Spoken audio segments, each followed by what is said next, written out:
십이운성 총 12개 코너 중에 이 오늘 공부할 게 8번째, 9번째, 다음 주에는 10번, 11번째, 12번째. 오늘 9번째, 10번째군요. 다음 주에는 11번째, 12번째. 그러면 이 십이운성에 대한 공부를 다 마칠 겁니다. 계속 십이운성 공부를 하시면서 내가 이 십이운성 공부를 왜 해야 되지? 십이운성 공부해서 어디다 쓰지? 뭐 약간 이런 부분들에 대해서 제가 부연 설명을 좀 계속 드리고 있는데요. 사실 요 밑에 있는 이런 내용들은 뭐 절지는 뭐다, 뭐 태지는 뭐다, 뭐 장생지는 뭐다, 이런 서술적인 내용들은 뭐 수업 안 들어도 인터넷에 들어가서 뭐 책 보거나 정보 보면은 많잖아요. 장생은 뭐다, 십이운성은 뭐다. 근데 이제 저하고 이렇게 오프라인 수업 또는 온라인 수업을 함께 하시는 분들 뭔가 좀 특이점이 있어야겠죠. 그래서 제가 명리학이라고 하는 사주 명리학에서 십이운성이 어떤 역할을 하는가에 대해서 제가 틈날 때마다 부연 설명을 좀 많이 하고 있습니다. 예를 들어서 뭐 내 아들내미가 있다 가령 여러분들이 내 아들내미가 있는데 이 아들내미가 누구 앞에만 가면 기고만장하고 누구 앞에 가면 고양이 앞에 쥐처럼 이렇게 얌전하고 누구 앞에 가면은 순수한 영혼이 되고 그냥 똑같은 아들인데 또 누구 앞에만 가면은 막 이상한 생각과 막 음탕한 모습을 보이고 뭐 이럴 수 있죠. 그렇죠? 그게 지지의 십이운성적 환경에 따라서 그럴 수 있다는 거예요. 그러면 예를 들어서 재성절퇴지라는 것은 우리 집에서는 폭군인 아들이었어. 우리 집에선 내가 최고야. 밥상은 내 입맛에 맞춰서 차려줘 하는 만약에 그런 아들이 나한테 있다, 그렇죠? 우리 집에서는 제왕지 뭐 이런 식으로 이제 행세를 하고 있는데 골록제왕지 관대지 막 이러고 있는데 얘가 어드 앞에서 가서 보니까 그곳에서는 깨갱하고 네 알겠습니다 하고 있어. 보니까 직장에 돈 벌러 가서 그러고 있어. 아들이 장사를 하는데 장사할 때는 아유 고객님 그러면요 바꿔드려야죠. 아유 그러면요 당연히 해드려야죠. 아들 분명 또 집에 들어오면은 내 입맛에 맞는 밥상 차려놔 뭐 이러더란 말이죠. 같은 아들인데 근데 또 어떤 곳에 갔더니 그곳에서는 되게 순수한 마음을 그 아들이 또 교회에 가서는 순수한 영혼이 돼가지고 마음을 깨끗이 비우고 정화해야지 뭐 이렇게 순수해져가지고 와 그게 천간의 기운이 지지에서 뭐 제왕지를 만났나 사회에선 절퇴지를 만났나 근데 그 절퇴지가 십성으로는 뭔가 그러면 돈 앞에서는 굴복하는 사람 돈 앞에서는 깨갱하는 사람 형제, 가족, 지인들 사이에서는 나는 최고다 하는 사람일 수도 있고 또 인성적 환경에서는 마음이 깨끗해지고 순수해지는 사람 이런 식으로 우리가 같이 겹쳐서 해석을 할 수가 있다. 그래서 사주의 해석이 더욱 풍성해진다.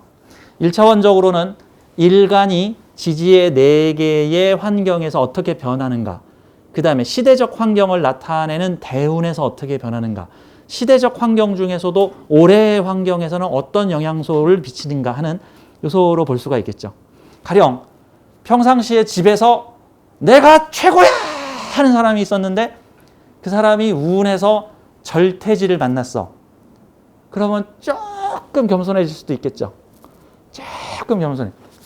근데 그게 관의 절퇴지면은 어떤 압박, 통제, 어떤 스트레스, 어떤 권력, 윗사람, 상사에 의해서 내가 조금 겸손해질 수 있는 거고 또 비워질 수 있는 거고 그게 재성이면 돈 앞에서 돈 벌어야 되는 환경에서 이 돈 벌어야 되는 환경이 절퇴지면 대체로 내가 겸손해져야지 돈을 벌 수 있지 내가 파는 사람 마음이야 하는 식으로 돈을 못 파는 거예요. 손님은 왕이야 하는 환경에서 재물활동을 하는 거지. 그래서 이 절퇴지들이 대체로 재성 또는 관성인 경우가 대부분이에요. 누가 나한테 1,000만 원을 준대. 대신 하루만 그 사람 앞에서 굽신거리고 오래. 1,000만 원? 내가 얼마나 기가 센 사람인데 근데 1,000만 원? 좋아. 하루만 가서 굽실거리고 올게. 하루만 가서 술상 차려주고 그 손님, 그 외국 손님 왔을 때 아유 그러면요 저희가 고객을 위해서 다 해드리겠습니다 하면 1,000만 원 1억이 생긴대. 그러면 그 앞에서는 가능하다. 뭐 이런 형태가 되겠죠. 어떤 사람을 포섭을 해야겠는데 그 사람 사주를 보니까 그 사람이 관성절퇴지야.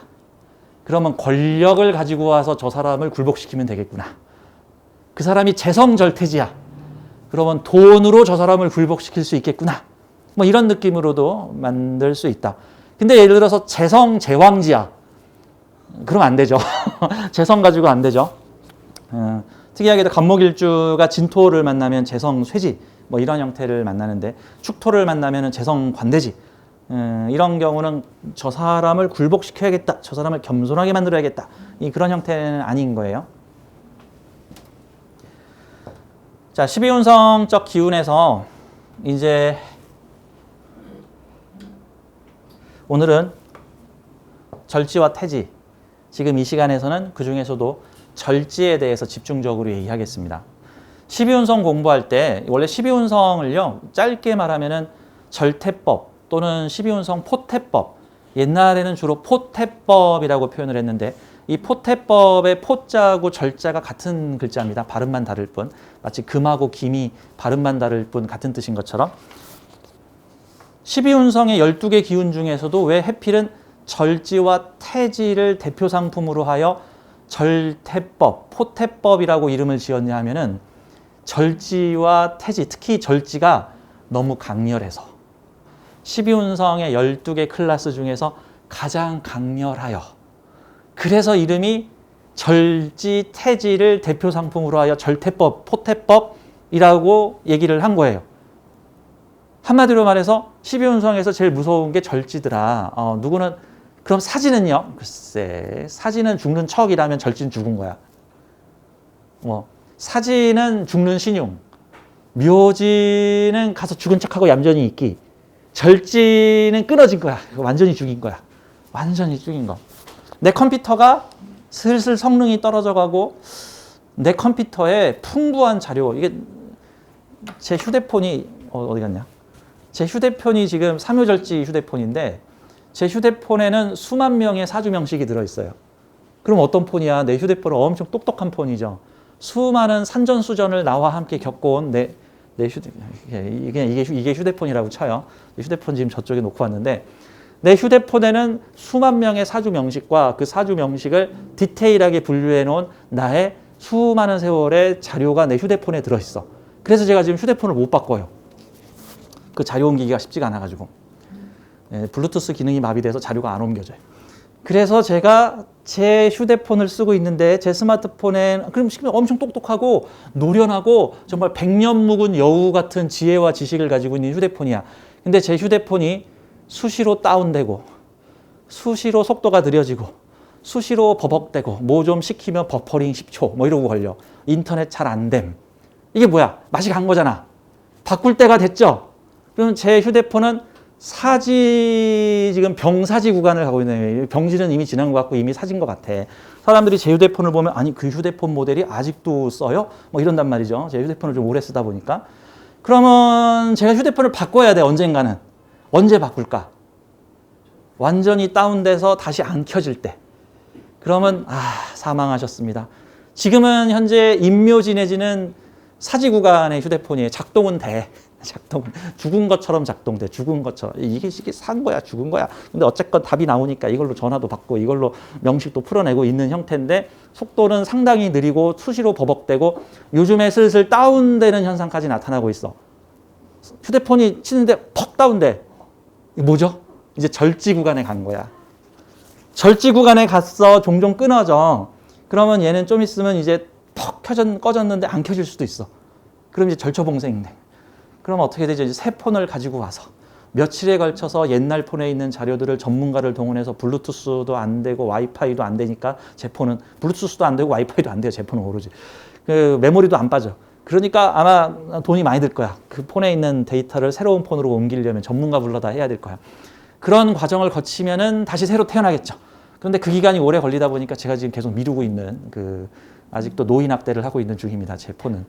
뭐 이런 형태. 자, 명리학에서 절지라는 구간은 한마디로 표현하자면 절처봉생이라고 표현을 하고요. 절처봉생이 뭡니까? 라고 말한다면은 제가 한마디로 제가 가장 좋아하는 표현 중에 하나가 있는데요. 여기 검은색으로 표시해 놓은 극이 극에 달하면 변화가 온다. 저는 절처봉생을 표현하는 가장 좋은 말이지 않을까, 쉬운 말이지 않을까 싶은데, 극이 극에 달하면 변화가 온다. 미친놈이 미친 짓을 미칠 때까지 끝까지 하면 정신이 돌아온다. 권력자가 권력의 남용을 미친 듯이 끝까지 극에 달할 때까지 하면 드디어 권력의 무상함을 느끼고 인간으로 돌아온다. 돈에 미친 사람이 돈 해서 가뜩이나 극인데 그 극이 극에까지 달하면 아, 돈이 중요한 것이 아니구나. 전쟁터에서 수많은 사람들을 죽여온 이 전쟁 킬러 머신이 수많은 사람을 죽이다 극에 달하니 회의가 왔어. 사람 죽인다고 세상이 변하지 않는구나. 이제는 살려야 되겠구나. 그래서 어설픈 극이 아니라 극이 극에 달하면 변화가 온다라는 개념. 이거를 나타내는 두 개의 개념이 바로 절지와 태지입니다. 절지, 끊어지다. 태지, 새롭게 시작하다. 정신을 잃었던 아무개가 온갖 못된 짓을 하다가 깡패한테 뒤통수를 맞고 쓰러진 아무개. 병원에서 태어났는데 눈을 뜨자마자 여긴 어디? 난 누구? 하면서 착한 사람으로 변하다. 뭐 이렇게 영화에서 흔하게 나오는 클리셰들도 있는데요.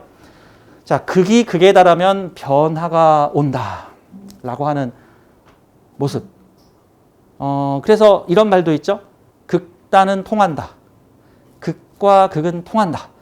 이랬던 사람이 갑자기 어느 순간 반전하여 반대 진영으로 가더라. 반대편으로 방향성이 향해지더라.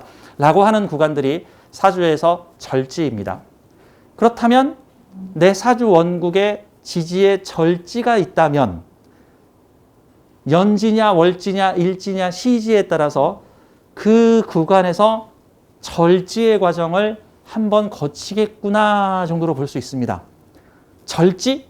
뭔가를 이렇게 탈탈 털고 새로 시작하는 그런 느낌 같은 게 일종의 절지죠. 새롭게 시작하기 위한 털림. 그게 절지다.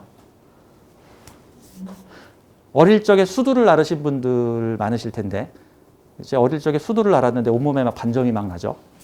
수두를 앓으면 병원에 가서 저 주사를 놔주는데 주사를 놔주시는 분이 이러는 거예요. 와, 이 수두 주사를 맞으면 낫나요? 그랬더니 아니, 수두 주사를 맞으면 이 수두가 활성화돼서 수두 주사 맞고 2, 3일 동안 온통 수두꽃이 필 거야 라고 얘기를 해요. 뭐라고요? 그 대신에 너 한 달 동안 수두 앓을래? 한 3, 4일 앓고 말래? 가수두 주사예요. 그래서 수두 주사는요, 오히려 수두라고 하는 몸에 막 열나고 막 반점 생기는 것들을 그냥 확 활성화시켜서 기간을 끝내줘요. 우리 감기약도 그렇대잖아요. 우리 감기약 치료약이 없고, 한 달 동안 아플래? 일주일 만에 그칠래? 뭐 일주일 동안 짧고 굵게 아플래? 한 달 동안 미적지근하게 아플래? 뭐 이런 게 일종의 이 편관운이 있다 또는 재성절지운이 있다. 이 절지운이 와 있다라고 할 때는요, 둘 중 하나예요. 느슨하게 온건하게 오래 버틸래? 아니면 그냥 확 고생하고 탁 치고 반대로 들어올래? 같은 느낌이 절지와 같은 느낌입니다. 그래서 제가 옛날에 가끔 강의하다가 가끔 그 사람들이 이해하지 못할 선분답 같은 대답을 하기도 하는데, 그게 뭐냐, 제가 지금 경제적 사정이 계속 어렵고 힘든데 어떻게 하면은 이 상황이 지금 만성화되어 있는 이 경제적 문제를 해결할 수 있을까요? 그랬더니 제가 반농담식으로 네, 신용불량 한번 화끈하게 걸리면 되십니다 라고 얘기를 할 때가 있는데, 그게 그런 식이라면 차라리 극단 찍고 와라. 극이 극을 찍고 오면 다시 새롭게 채워진다. 새롭게 시작한다 같은 거죠. 마치 마약 중독자를 벗어나게 하는 방법은 마약에 찌들어서 갈 때까지 가고 난 다음엔 이제 마약을 끊어야겠다. 게임 중독도 비슷하죠.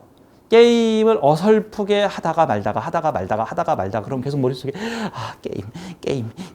게임 하고 싶어 라고 하는, 도박 중독자들이 어설프게 도박을 끊으려고 하면은 계속 돈만 생기면 도박장 가야 되는데 근데 이 사람이 도박장에 가서 가족도 잃고 친구도 잃고 전 재산도 잃고 모든 것도 잃고 건강까지 잃어버렸어. 이제 잃을 게 없어. 극단에까지 갔더니 이 사람이 이래선 안 되겠구나. 이래선 안 되겠구나.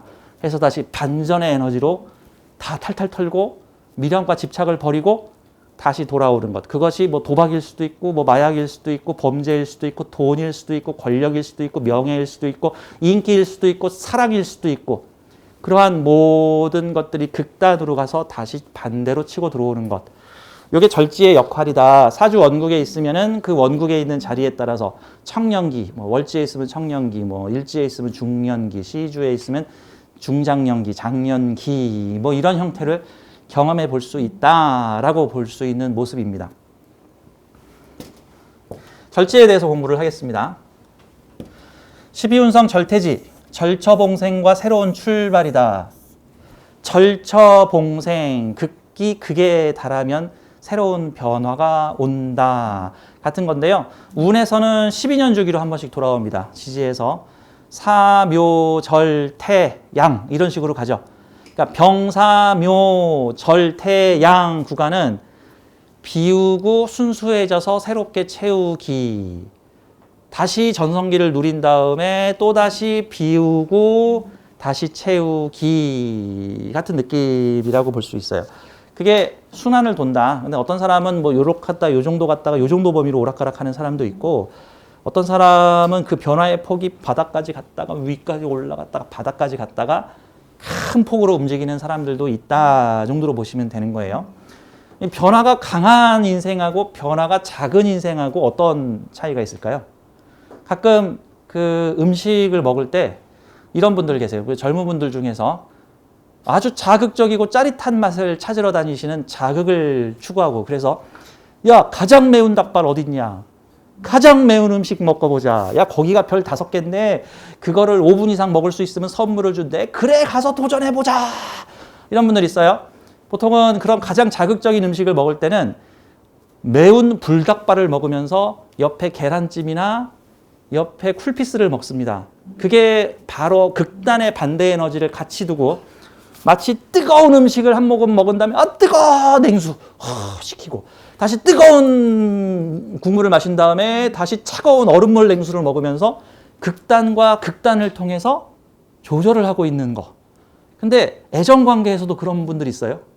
애정관계에서도 극단의 짜릿한 사랑을 해본 다음에 또 미칠 것 같은 슬픔의 이별을 하고 다시 극단의 사랑을 하고 미칠 것 같은 이별을 하고 극단의 사랑을 하고 미칠 것 같은 이별을 하면서 오맨의 팔자야 그러고 있단 말이죠.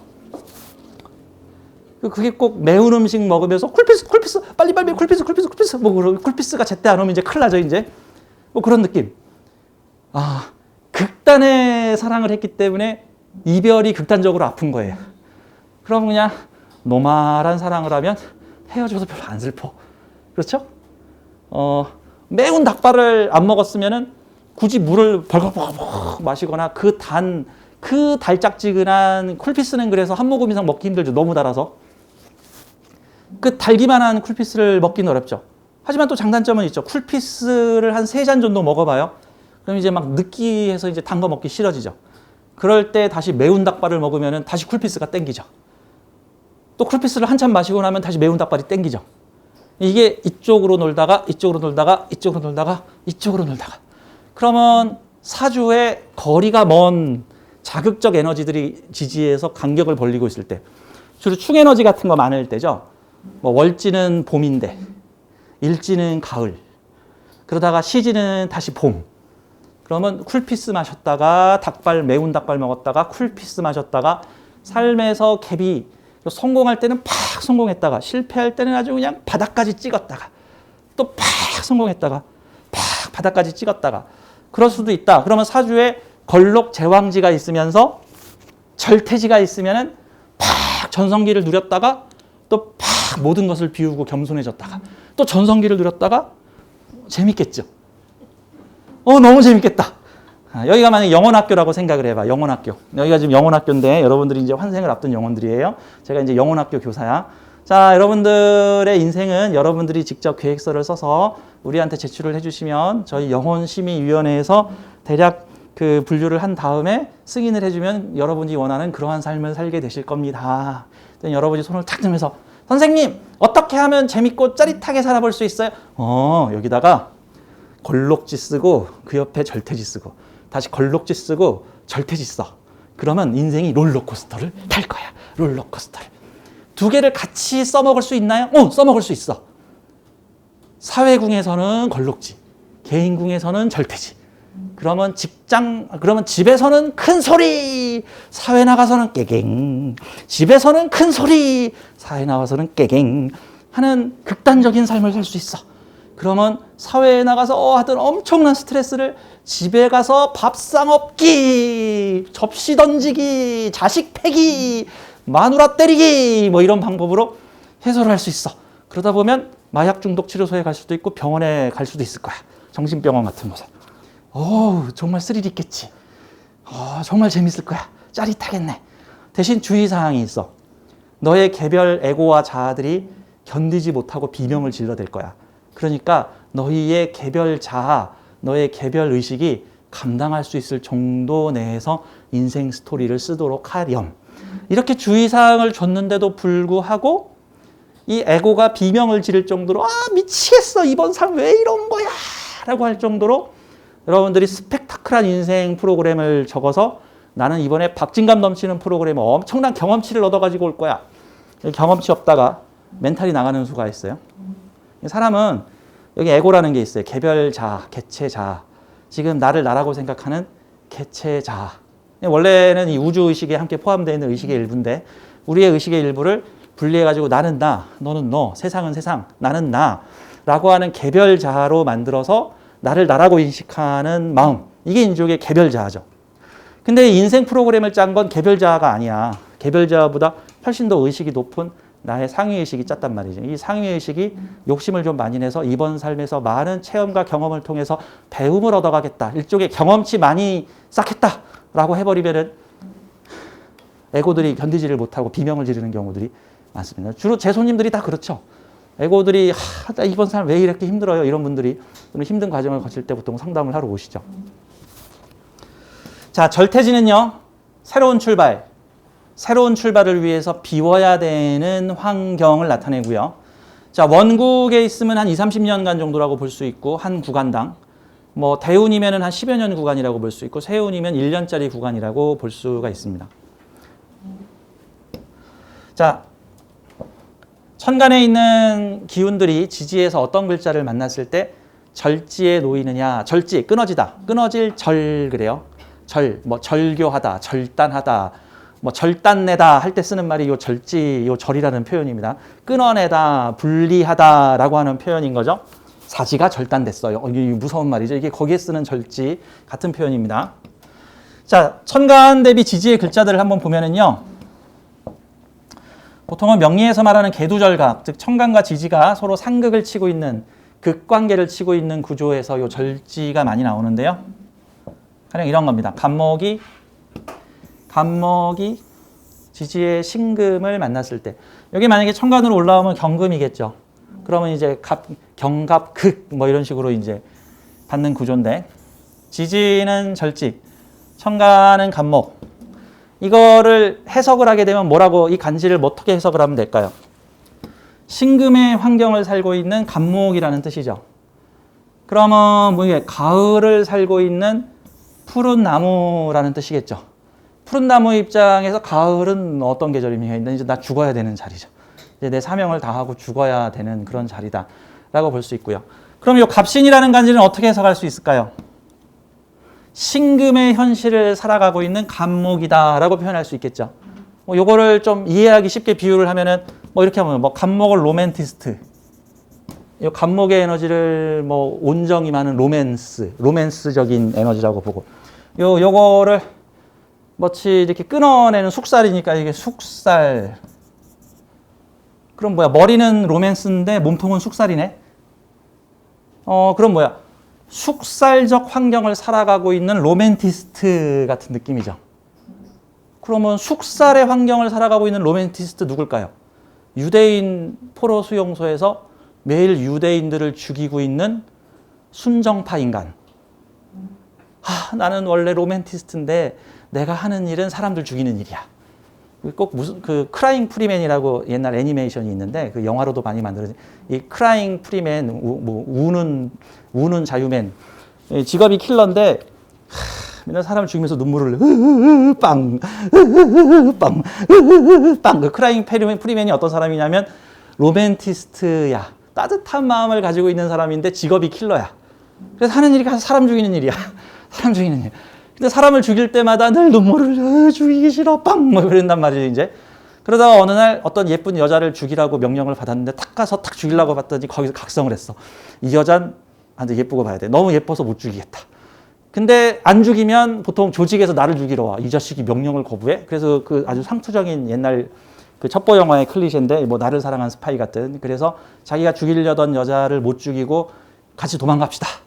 내가 오늘 밤 당신을 못 죽이면 조직에서 나도 죽일 거요. 같이 도망 다녀야 됩니다. 뭐 이런 거. 그게 일종의 킬러, 절지적 환경, 어쩔 수 없는 환경에서 내가 살아야 남아야 하는 절지적 환경에서 그 킬러가 각성을 했죠. 이제 양지, 태지. 나 새롭게 태어날 거야. 나 이제 안 죽여. 내가 죽이고 싶으면 죽이고 말고 싶으면 말 거야. 하여튼 거죠. 이 갑목은 자기 계절을 살고 있는 갑목이 아니라 반대 계절을 살고 있는 갑목이에요. 그럼 이 갑신의 일주라고 한다면은 이 갑신의 일주는 어떤 사람일까요? 꼭 신금의 행동을 하고 있는 신금 사회의 갑목인데 장단점은 이런 게 있어요. 이거를 주인공을 지지를 보느냐 천간으로 보느냐 관점에서 보면 지지적 관점에서 보자면은 바위산에 솟아있는 나무잖아요. 바위산에 나무가 없었으면 바위산이 되게 황량할 뻔했는데 이런 존재가 있어서 그래도 바위산을 좀 따뜻하게 해줬다 그런 거죠. 이게 일명 아우슈비츠 수용소에서도 온정이 있었다 정도로 얘기할 수 있겠죠. 일제시대